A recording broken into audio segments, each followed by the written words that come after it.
J'ai choisi Jésus pour guider ma vie. Mon bien-aimé Jésus, il est à moi, je suis à lui. J'ai choisi Jésus pour guider ma vie. Mon bien-aimé Jésus, il est à moi, je suis à lui. Bonjour bien-aimés, nous sommes heureux de vous accueillir dans cette émission Info pour tous. Info pour tous, pourquoi?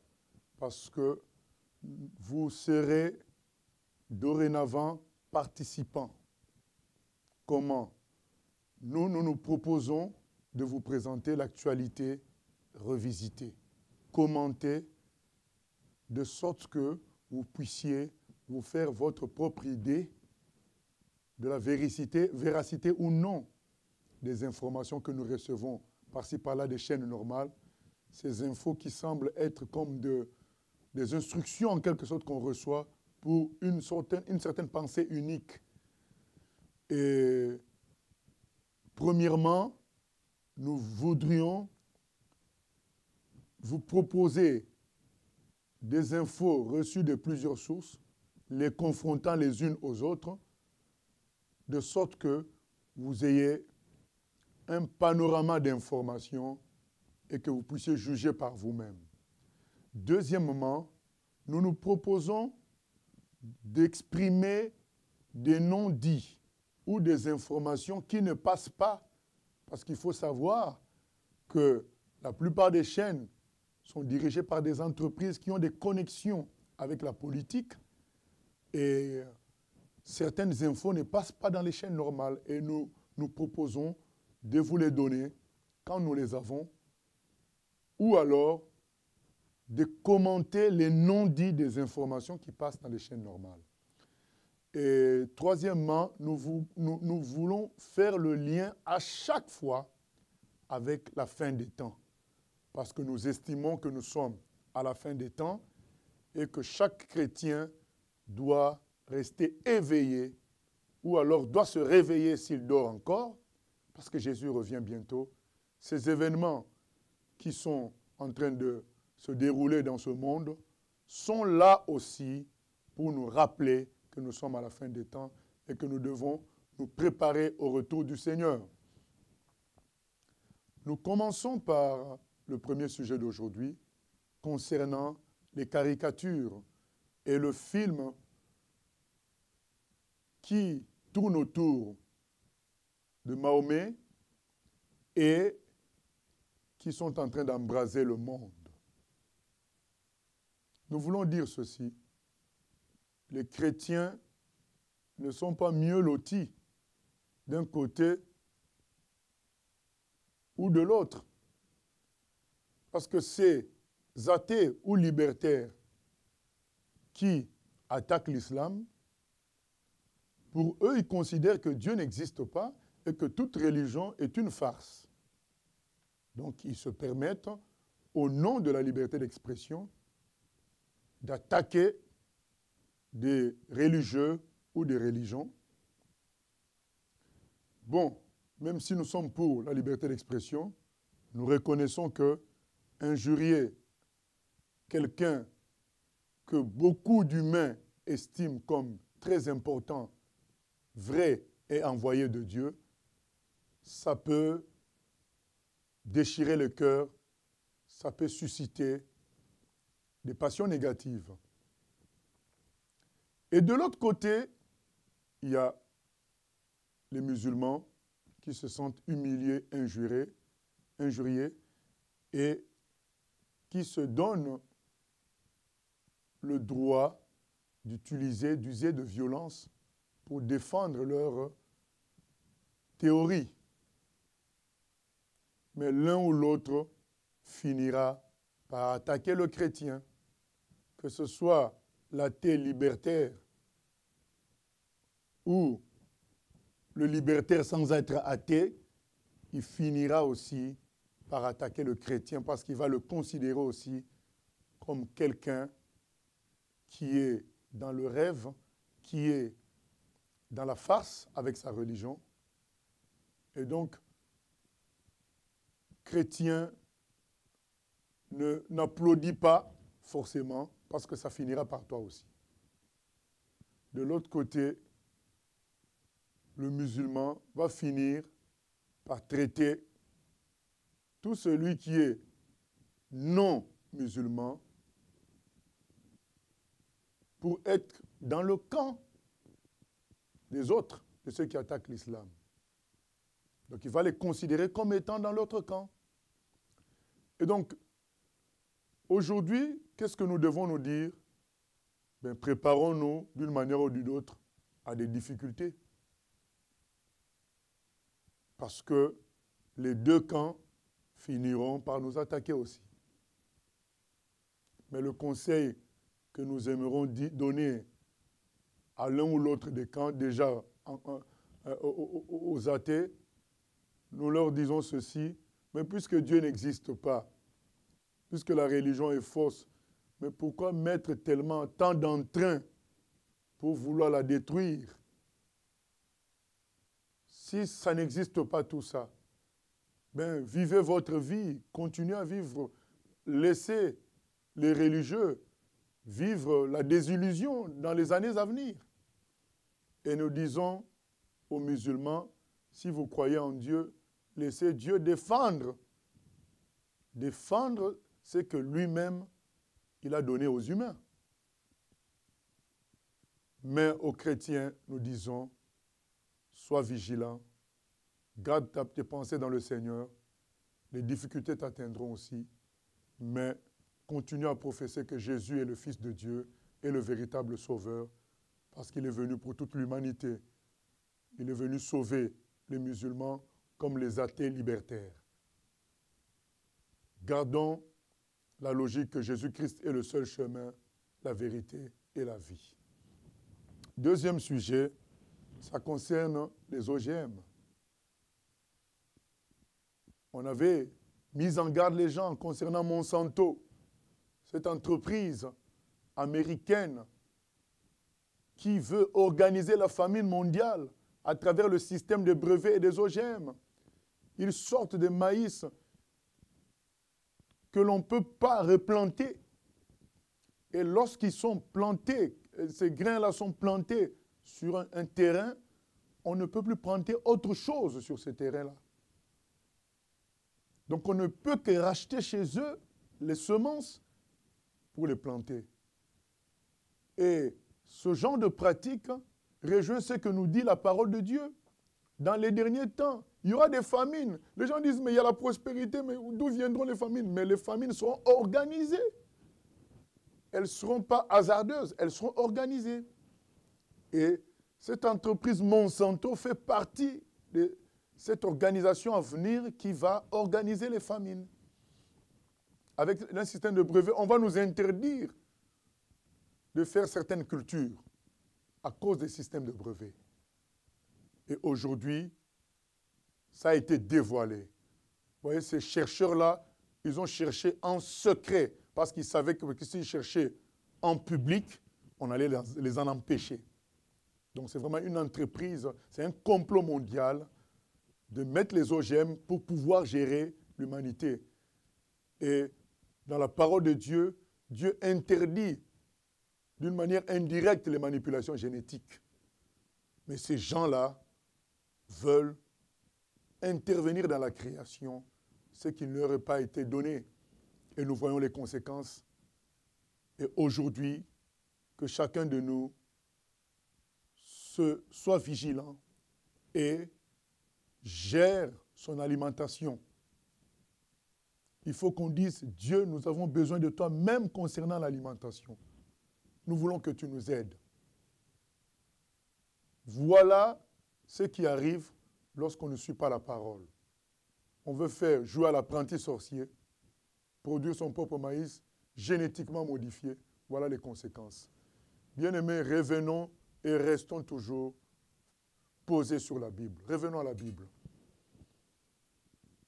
Lorsqu'on lit les histoires anciennes, nous ne voyons pas de famines causées par les insectes qui détruisent les plantations, sauf quand c'était des fléaux envoyés par Dieu.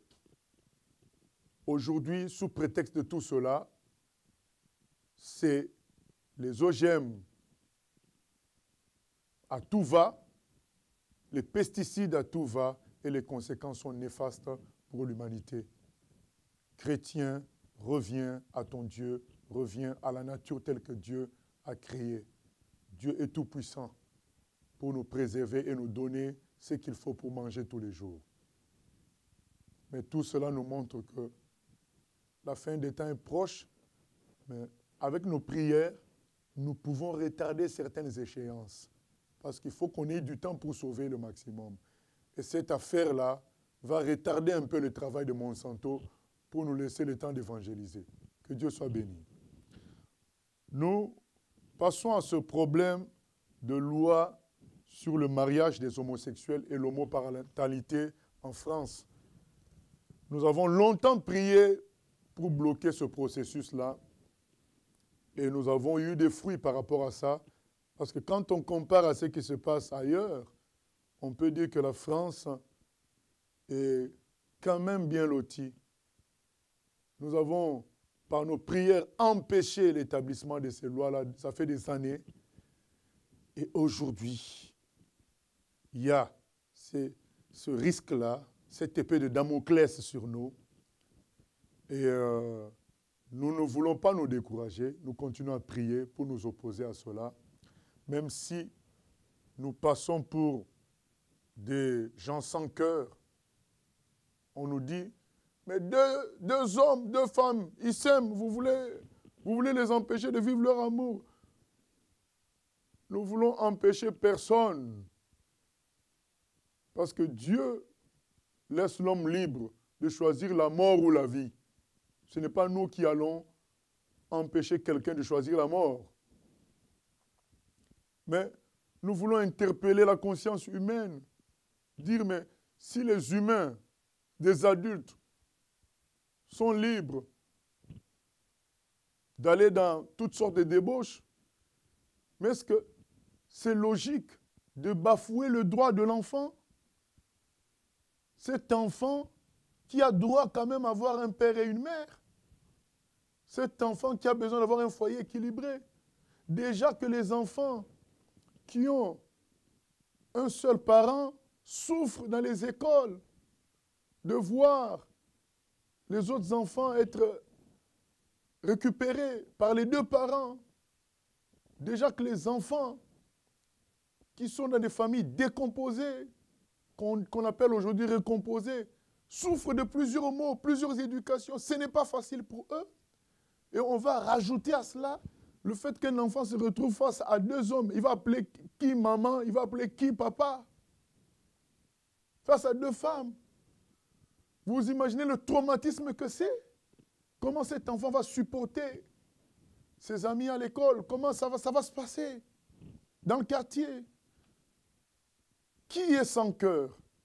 Est-ce que c'est nous qui sommes contre ce genre de procédé de vie?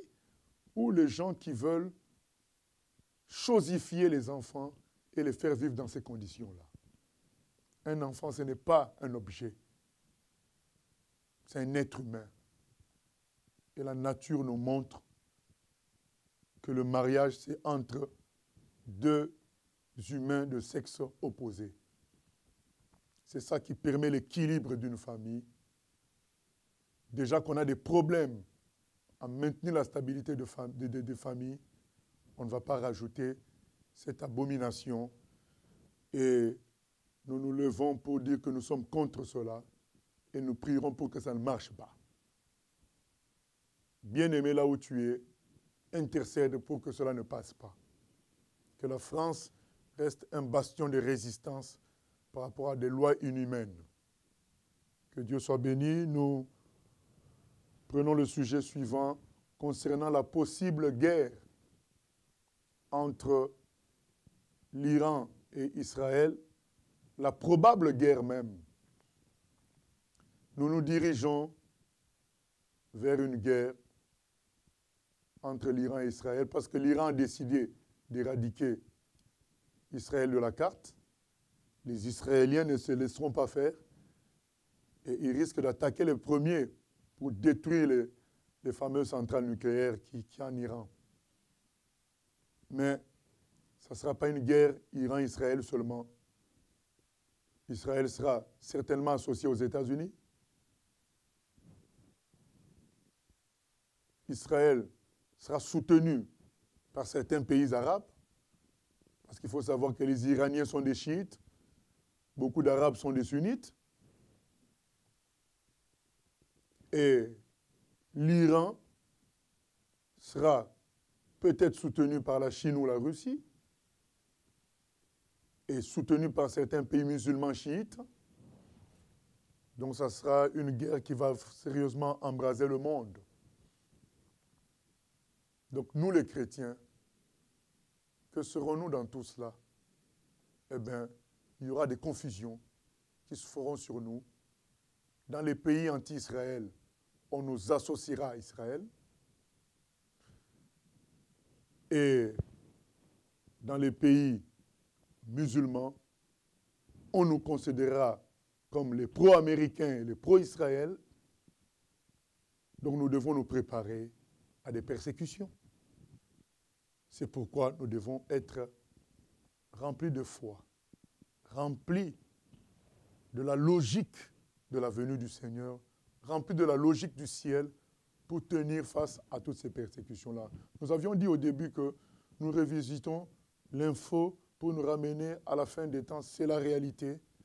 Et tous ces événements-là confirment ce qui est écrit dans la Bible. Il y aura des guerres et des bruits de guerre.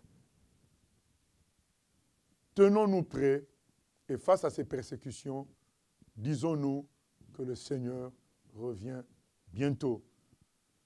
Et n'oublions pas de prier pour la paix de Jérusalem. Voilà ce que nous dit la parole de Dieu.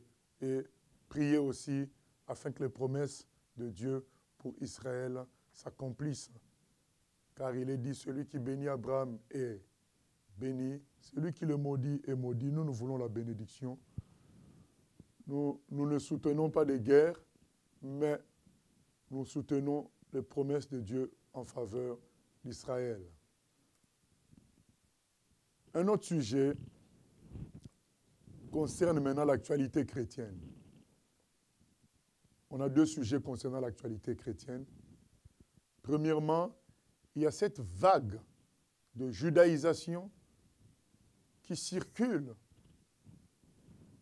dans le corps du Christ visible, enfin, dans l'Église visible, parce que Dieu lui seul connaît les vrais chrétiens.